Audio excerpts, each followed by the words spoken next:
ವೀಕ್ಷಕರೇ, ಸುದ್ದಿ ಬುಲೆಟಿನ್ಗೆ ಸ್ವಾಗತ. ನಾನು ಪೂಜಶ್ರೀ.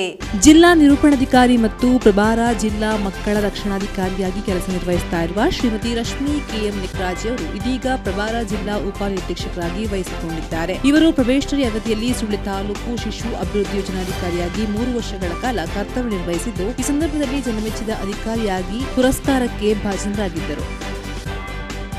ಪೆರಾಜೆ ಶ್ರೀ ಶಾಸ್ತಾವು ದೇವಸ್ಥಾನದಲ್ಲಿ ವಾರ್ಷಿಕ ಮಹಾಸಭೆಯು ದೇವಸ್ಥಾನದ ಆಡಳಿತ ಮುಖ್ಯಸ್ಥರಾದ ಜಿತೇಂದ್ರ ನಿಡ್ಡಿಮಲೆ ಅವರ ಅಧ್ಯಕ್ಷತೆಯಲ್ಲಿ ದೇವಸ್ಥಾನದ ಸಭಾಭವನದಲ್ಲಿ ನಡೆಯಿತು. ವೇದಿಕೆಯಲ್ಲಿ ಆಡಳಿತ ಮಂಡಳಿ ಅಧ್ಯಕ್ಷ ಜಿತೇಂದ್ರ ನಿಡ್ಡಿಮಲೆ, ಆಡಳಿತ ಕಾರ್ಯದರ್ಶಿ ತೇಜಪ್ರಸಾದ್ ಅಮೆಚೂರು, ಸಹ ಕಾರ್ಯದರ್ಶಿ ಚಿನ್ನಪ್ಪ ಅಡ್ಕ, ದೇವದತ್ತರಾದ ರಾಜಗೋಪಾಲ ರಾಮಕಜೆ ಮೊದಲಾದವರು ಹಾಜರಿದ್ದರು. ಈ ಸಂದರ್ಭ ಪ್ರತಿಭಾ ಪುರಸ್ಕಾರ ಮಾಡಲಾಯಿತು ಹಾಗೂ ಆಡಳಿತ ಸಮಿತಿ ರಚನೆ ಮಾಡಿದ್ದು ಹಿಂದಿನ ಸಾಲಿನ ಪದಾಧಿಕಾರಿಗಳೇ ಪುನರಾಯ್ಕೆಗೊಂಡರು. ಆಡಳಿತ ಮಂಡಳಿ ಅಧ್ಯಕ್ಷರಾಗಿ ಜಿತೇಂದ್ರ ನಿಡ್ಡಿಮಲೆ, ಆಡಳಿತ ಕಾರ್ಯದರ್ಶಿಯಾಗಿ ತೇಜಪ್ರಸಾದ್ ಅಮೆಚೂರು, ಸಹ ಕಾರ್ಯದರ್ಶಿಯಾಗಿ ಚಿನ್ನಪ್ಪ ಅಡ್ಕ ಆಯ್ಕೆಯಾದರು.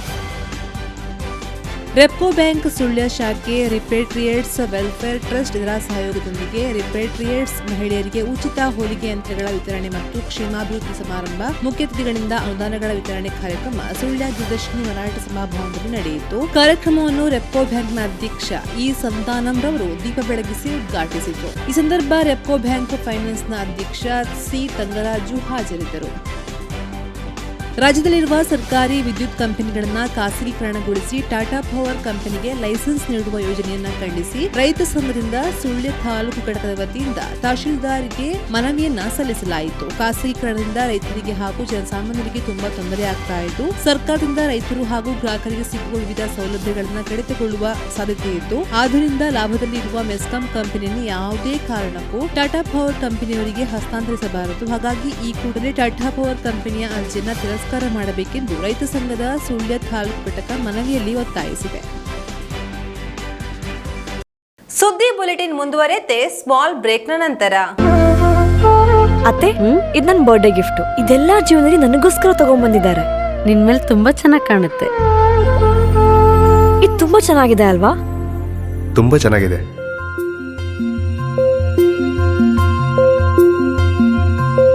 It will look really good on you. Amma? Huh? Mother is always son's first love.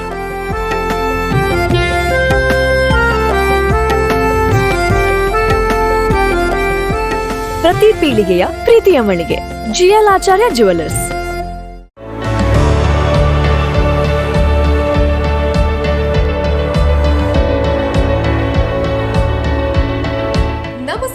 ರೈತ ಬಾಂಧವರೇ, ಉತ್ತಮ ಗುಣಮಟ್ಟದ ಗಿಡಗಳಿರುವ ನರ್ಸರಿಯನ್ನ ಹುಡುಕ್ತಾ ಇದ್ದೀರಾ?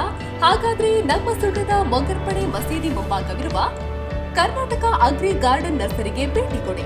ಇಲ್ಲಿ ಉತ್ತಮ ತಳಿಯ ಹೈಬ್ರಿಡ್ ತೆಂಗಿನ ಗಿಡಗಳು, ಕೋಕೋ ಗಿಡಗಳು, ಅಡಿಕೆ ಗಿಡಗಳಾದ ಎಂಟರಮಂಗಲ, ಮೋಹಿತ್ ನಗರ, ಸೈಗಾನ್, ರತ್ನಗಿರಿ, ಸುಮಂಗಲ, ಸ್ವರ್ಣ ಮಂಗಳ, ಊರಿನ ಮಂಗಳ ಮತ್ತು ಜಾಯಿಕಾಯಿ ಗಿಡ, ವಿವಿಧ ರೀತಿಯ ಹಣ್ಣಿನ ಗಿಡಗಳು, ಕರಿಮೆಣಸಿನ ಕಸಿ ಗಿಡ, ಪಣಿಯೂರು 7 ಲಭ್ಯ ಹಾಗೂ ಶತಮಂಗಲ ಅಡಿಕೆ ಗಿಡಗಳು ಲಭ್ಯ. Karnataka agri garden nursery, Mogarpade, Halegate, Sullia. Booking ಆಗಿ ಇಂದೇ ಸಂಪರ್ಕಿಸಿ 9048865019 9946123801. ಬ್ರೇಕ್ನ ನಂತರ ಸುದ್ದಿ ಬುಲೆಟಿನ್ಗೆ ಮತ್ತೆ ಸ್ವಾಗತ. ಸುಳ್ಯ ನಗರ ಪಂಚಾಯತ್ ವ್ಯಾಪ್ತಿಯ ಕಲ್ಲುಮುಟ್ಲು ಪಂಪ್ ಹೌಸ್ ಬಳಿ ಕಾಮಗಾರಿ ನಡೆಸುವ ಸಂದರ್ಭದಲ್ಲಿ ಚರಂಡಿಗೆ ಮಣ್ಣು ತುಂಬಿದ ಪರಿಣಾಮವಾಗಿ ಇದೀಗ ಮಳೆಯಿಂದ ರಸ್ತೆಯ ಮೇಲೆ ನೀರು ನಿಂತು ವಾಹನ ಸವಾರರು ಸಂಕಷ್ಟ ಪಡುವಂತಾಗಿದೆ. ಈ ಭಾಗದ ಪರಿಸರದಲ್ಲಿ ಸಾಕಷ್ಟು ಮನೆಗಳಿದ್ದು ತುಂಬಾ ಸಮಸ್ಯೆ ಎದುರಿಸಬೇಕಾಗಿದೆ. ಸಂಬಂಧಪಟ್ಟ ಇಲಾಖೆ ಅಧಿಕಾರಿಗಳು ಇತ್ತ ಕಡೆ ಗಮನ ಹರಿಸಬೇಕೆಂದು ಸ್ಥಳೀಯರು ಒತ್ತಾಯಿಸಿದ್ದಾರೆ. ರಾಷ್ಟ್ರೀಯ ಹೆದ್ದಾರಿ 275 ಮಾಣಿ ಸಂಪಾಜಿಯ ಸುಳ್ಯ ಜ್ಯೋತಿ ವೃತ್ತದ ಬಳಿ ರಸ್ತೆಯಲ್ಲಿ ಹೊಂಡ ಬಿದ್ದು ವಾಹನ ಸವಾರರು ಪರದಾಡುವ ಸ್ಥಿತಿ ಉಂಟಾಗಿದ್ದು, ಅಲ್ಲದೆ 3 ರಸ್ತೆ ಸೇರುವ ಕಾರಣ ಅಪಘಾತಗಳು ಉಂಟಾಗುವ ಸಂತೆ ಇದ್ದು, ಈ ಬಗ್ಗೆ ಸುದ್ದಿಯಲ್ಲಿ ವರದಿ ಪ್ರಕಟವಾಗಿತ್ತು. ಅದಲ್ಲದೆ ಸರ್ಕಾರಿ ಶಾಲೆ, ಶಾರದಾ ಸಂಸ್ಥೆ ಮತ್ತು ಸೈಂಟ್ ಜೋಸೆಫ್ ಶಾಲೆಯ ಮಕ್ಕಳು ಈ ರಸ್ತೆ ದಾಟುವ ಸಂದರ್ಭದಲ್ಲಿ ಹೊಂಡ ಬಿದ್ದು ಕೆಸರಿನಿಂದ ತೊಂದರೆಗೊಳಗಾಗ್ತಾ ಇದ್ರು. ಈ ಬಗ್ಗೆ ವರದಿ ಸುದ್ದಿ ವೆಬ್ಸೈಟ್ನಲ್ಲಿ ಪ್ರಕಟವಾದ ತಕ್ಷಣ ಸಂಸದ ಕ್ಯಾಪ್ಟನ್ ಬ್ರಿಜೇಶ್ ಚೌಟ್ರ ಅವರು ವಿಶೇಷ ಮುತುವರ್ಜಿ ವಹಿಸಿ ಹೆದ್ದಾರಿ ಇಲಾಖೆಗೆ ಹೊಂಡ ಮುಚ್ಚಿ ರಸ್ತೆ ದುರಸ್ತಿಗೊಳಿಸುವಂತೆ ತಿಳಿಸಿದ್ದಾರೆ. ಇದೀಗ ರಸ್ತೆಯ ಒಂದು ಬದಿ ಕಾಂಕ್ರೀಟ್ ಹಾಕಿ ಹೊಂಡ ಮುಚ್ಚುವ ಕಾರ್ಯ ನಡೆದಿದ್ದು, ಆ ಬದಿ ತೆರವುಗೊಂಡ ಬಳಿಕ ಇನ್ನೊಂದು ಬದಿ ಕಾಮಗಾರಿ ನಡೆಯಬೇಕಾಗಿದೆ. ಬಳುಬೈಲು ಬಳಿ ಸ್ಕೂಟಿ ಸ್ಪೀಡ್ ಆಗಿ ಬಿದ್ದು ಯುವಕನ ಕಾಲು ಮುರಿತಗೊಂಡ ಘಟನೆ ಸಂಭವಿಸಿದೆ. ಕಾಲು ಮುರಿತಗೊಳಗಾದ ಯುವಕ ಅಡ್ಕಾರ್ ನಿವಾಸಿ ಮೊಹಮ್ಮದ್ ಆಸಿಫ್ ಎಂದು ತಿಳಿದು ಬಂದಿದ್ದು, ಆತ ಜಾಲ್ಸೂರಿನಿಂದ ಸುಳ್ಳೆ ಕಡೆ ಬರ್ತಾ ಇದ್ದಾಗ ಈ ಘಟನೆ ಸಂಭವಿಸಿದೆ. ಗಾಯಾಳನ್ನ ಲೈಫ್ ಕೇರ್ ಆಂಬುಲೆನ್ಸ್ ಮೂಲಕ ಚಾಲಕ ರಫೀಕ್ ಬಾಳೆಮಕ್ಕಿ ಮತ್ತು ಶಿವ ಆಂಬುಲೆನ್ಸ್ ಚಾಲಕ ಶಿವಪ್ರಸಾದ್ ರವರು ಸುಳ್ಯ ಕೆವಿಜಿ ಆಸ್ಪತ್ರೆಯನ್ನು ದಾಖಲೆ ಮಾಡಿದ್ದಾರೆ. ಅರಂದೋಡು ಗ್ರಾಮದ ಕಲ್ಲುಗದ್ದೆ ದಿವಂಗತ ಜತ್ತಪ್ಪ ಮಾಸ್ಟರ್ ಅವರ ಪತ್ನಿ ನಿವೃತ್ತ ಮುಖ್ಯ ಶಿಕ್ಷಕಿ ಶ್ರೀಮತಿ ಸರೋಜಿನಿ ಕಲ್ಲುಗದ್ದೆಯವರು ಅಲ್ಪಕಾಲದ ಅಸೌಖ್ಯದಿಂದ ಜೂನ್ 28 ನಿಧನರಾದರು. ಅವರಿಗೆ 74 ವರ್ಷ ವಯಸ್ಸಾಗಿತ್ತು. ಅರಂದೋಡು ಗ್ರಾಮದ ಅಂಗಡಿ ಮಜಲು ಬಳಿಯ ಕೋಂಜಿ ಬೆಳ್ಳಪ್ಪಗೌಡರ ಪತ್ನಿ ಶ್ರೀಮತಿ ತಂಗಮ್ಮರವರು ಇಂದು ನಿಧನರಾದರು. ಅವರಿಗೆ 92 ವರ್ಷ ವಯಸ್ಸಾಗಿತ್ತು. ಮಳ್ಪಾಡಿ ಗ್ರಾಮದ ಕಡ್ಡಪೇರಲು ದಿವಂಗತ ಲಕ್ಷ್ಮಣಗೌಡ ಎಂಬರ ಪತ್ನಿ ಶ್ರೀಮತಿ ಹೊನ್ನಮ್ಮನವರು ನಿನ್ನೆ ಕೆವಿಜಿ ಆಸ್ಪತ್ರೆಯಲ್ಲಿ ನಿಧನರಾಗಿದ್ದು, ಅವರಿಗೆ 69 ವರ್ಷ ಪ್ರಾಯವಾಗಿತ್ತು. ನಿವೃತ್ತ ರೈಲ್ವೆ ಇಲಾಖೆಯ ಉದ್ಯೋಗಿ ಎಡಮಂಗಲ ಗ್ರಾಮದ ದೋಳ್ತಿದ ಶೀರಪ್ಪಗೌಡರು ಅಲ್ಪಕಾಲದ ಅಸೌಖ್ಯದಿಂದ ನಿಧನರಾದರು. ಅವರಿಗೆ 72 ವರ್ಷ ವಯಸ್ಸಾಗಿತ್ತು. ಇದು ಈ ಹೊತ್ತಿನ ಸುದ್ದಿ ಬುಲೆಟಿನ್. ನಿರಂತರ ಸುದ್ದಿಗಳಿಗಾಗಿ ನೋಡ್ತಾ ಇರಿ ಸುದ್ದಿ ವೆಬ್ಸೈಟ್.